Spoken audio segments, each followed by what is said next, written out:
married. 5 hot topics, but it's kind of different how we going to deal with or address or come up with rather the 5 hot topics. How are we doing this? We we sent out a message asking several newly married couples if they could give us a list of 5 topics that they thought we should definitely cover if we're going to be making videos pointed for newly marrieds. And so they sent in the information. I cut them up and made them into strips and filled them in this jar.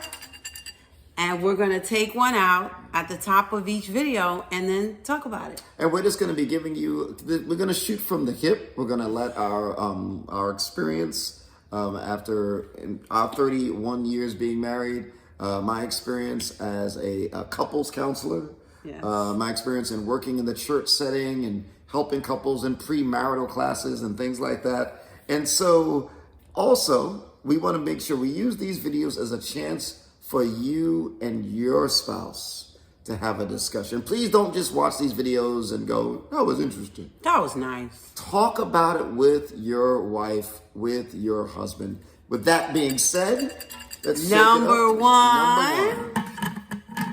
Here we go. Please do the honors. Here we go. Topic number 1. Yep, we got to cut a few. Let's see.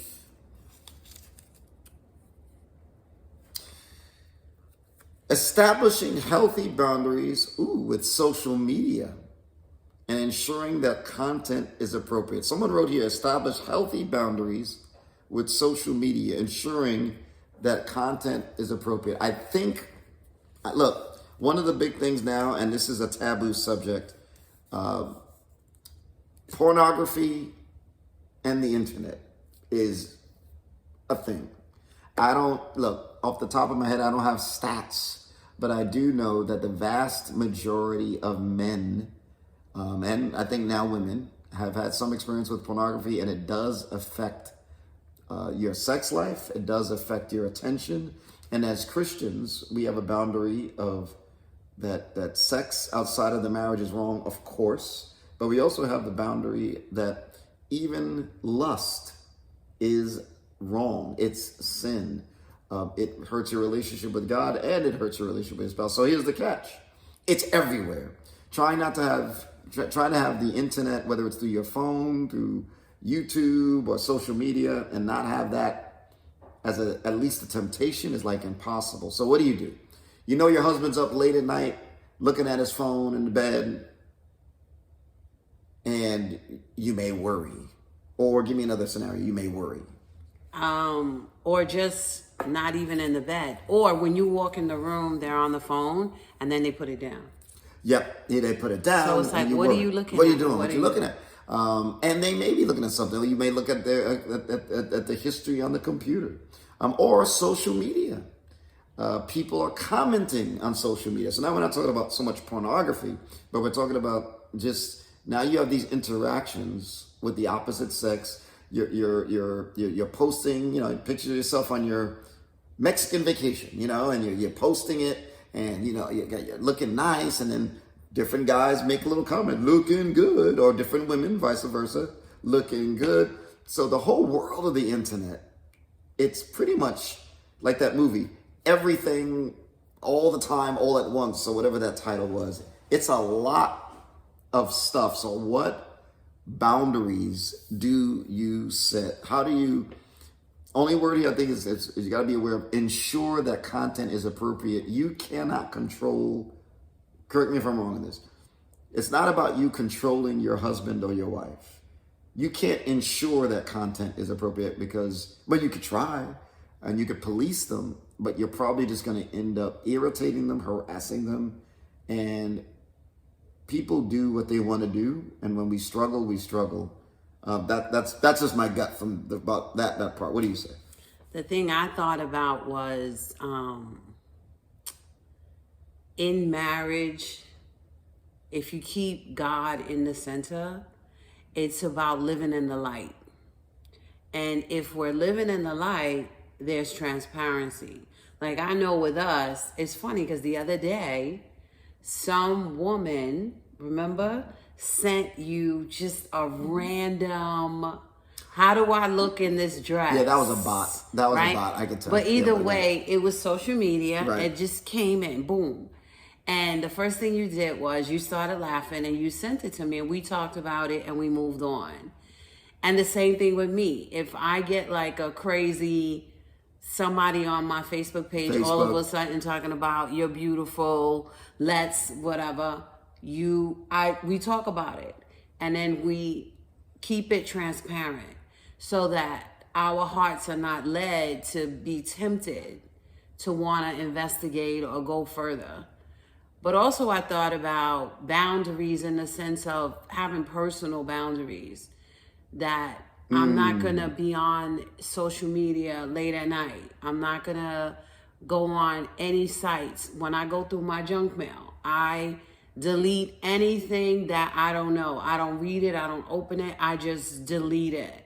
But like, I've set personal boundaries for myself so that I don't fall into temptation. Absolutely. Absolutely. Look, I know that,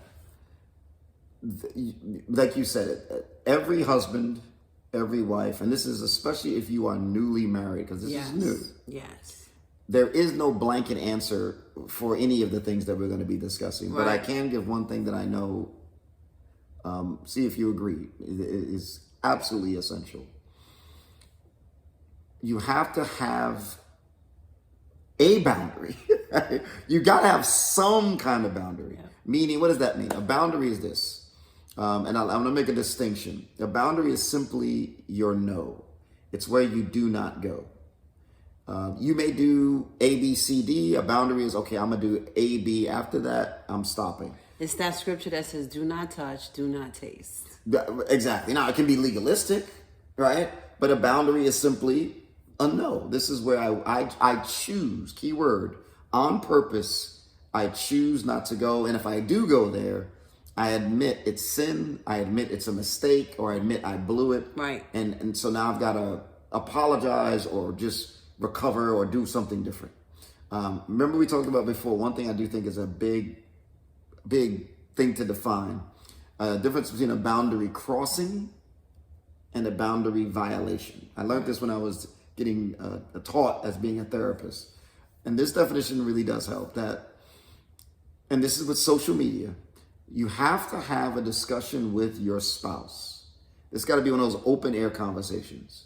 What is a boundary violation? In other words, in your marriage, under your convictions, what is wrong? What is not tolerable for you? Or even if it's not wrong, for you, it doesn't help you feel like you trust your husband or your wife. It bothers you, it irritates you personally, even if there's no official wrong. Okay. And that has to be talked about and established. Your husband will have one set, you may have another, but you got to bring it together. And these are your non-negotiables. These are your, this is not going to work for me, right? Clear. But then you also have to have what they call, to go there would be a boundary violation. You also have to be aware, what are the crossings? What are those things that come close that you got to talk about that are still not wise, but they're not the extreme, but that are like, But if you cross them enough times, it leads to I understand that you may need to do this sometimes, but right. The boundary crossing is that domain that's close to the edge of the cliff.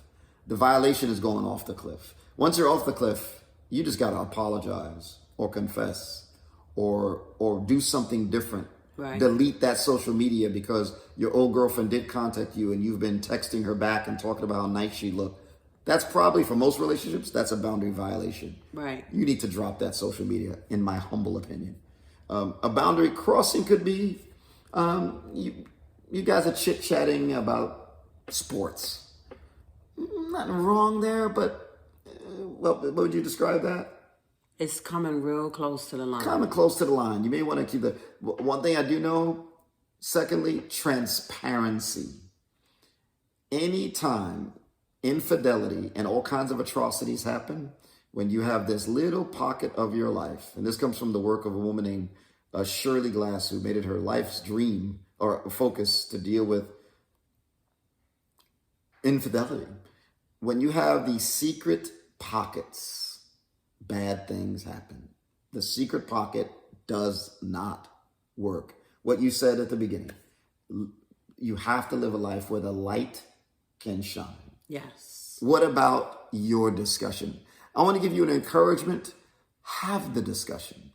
You can go to experts, you can go to leaders, you can go to us, but you and your wife and your wife and husband, well, that's all of them. You guys have the discussion. What if for you is a boundary violation with social media, internet, and the like?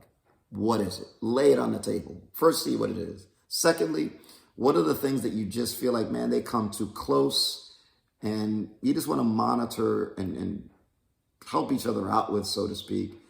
You may disagree, but have the discussion. And this has been great. This has been great. Have fun, newly marrieds. Have the discussion.